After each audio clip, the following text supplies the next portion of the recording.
Good morning and welcome to Tuesday morning's thought for today. It's a beautiful morning here. We've had snow in the night, the sun is shining, and it's 3 below freezing, but it's a beautiful, crisp spring morning. So welcome. Our thought for today, short and sweet as always, is taken from a lovely book by Leslie Brandt called Jesus Now. And the theme for this morning, what about the poor?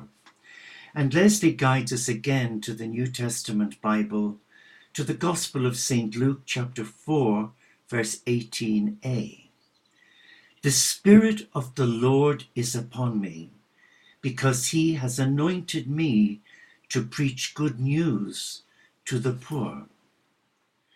If you are poor in respect to the things of this world, and feel powerless under the unjust systems that seek to manipulate you and your loved ones, Jesus has something to say to you.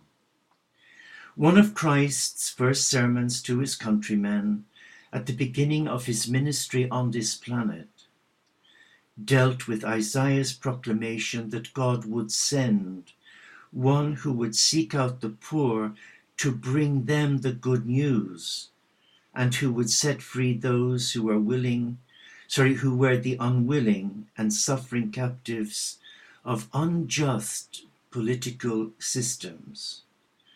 Many who heard his message that day took offense and cast him out of the synagogue. They could not endure being reminded that the God of history was as concerned about the poor and the foreign widows as he was about the children of Israel, and that he sent his prophets to minister to them. God is your loving Father, Mother, and you are dear to their hearts. Like those people among whom Jesus walked and worked, there are multitudes today who honor their message, but who are embarrassed and even offended by his concern for the poor and the oppressed of the world. They have much to learn or to regret. If they will not learn that their great accumulations are, in part, the reason that large masses of this world's inhabitants are poverty-stricken. God, your Creator, has poured out their gifts upon this world, yet they have allowed their creatures, this world's human inhabitants, the freedom to lust after riches and greedily claim and accumulate things for themselves. The heart of God grieves because so many of them claim God's name without sharing God's concern for those who are poor and powerless today. So let us just for a moment center ourselves, come into that sacred space, and as we take a deep breath, we breathe in the very breath of God's love. You may be feeling poverty-stricken. You may be struggling with debt. You may be mourning the loss of something you've treasured, a memento that was stolen from you by thieves. Whatever the reason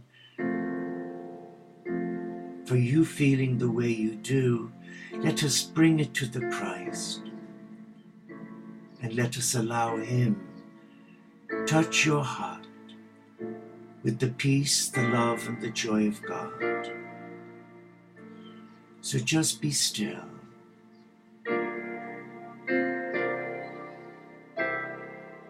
And as you breathe in, you are breathing in that love, and you hold that love, and now you release your love to a God who cares for you and whose desire is to set you free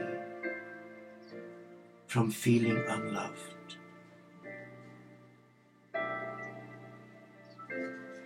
Be aware of Christ around you. Be aware of his love for you. And be aware that your life does matter. For our Father, Mother God sent their only Son, who would set you free. Free from oppression, from despair, from hopelessness and a poverty mindset, and allow you claim your rightful abundance as a child of God.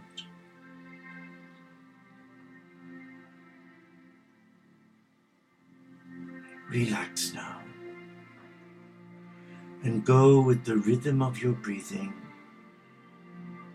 and be mindful that Christ loves you and that your life matters today. Thank you for joining me. I wish you a blessed and peaceful day.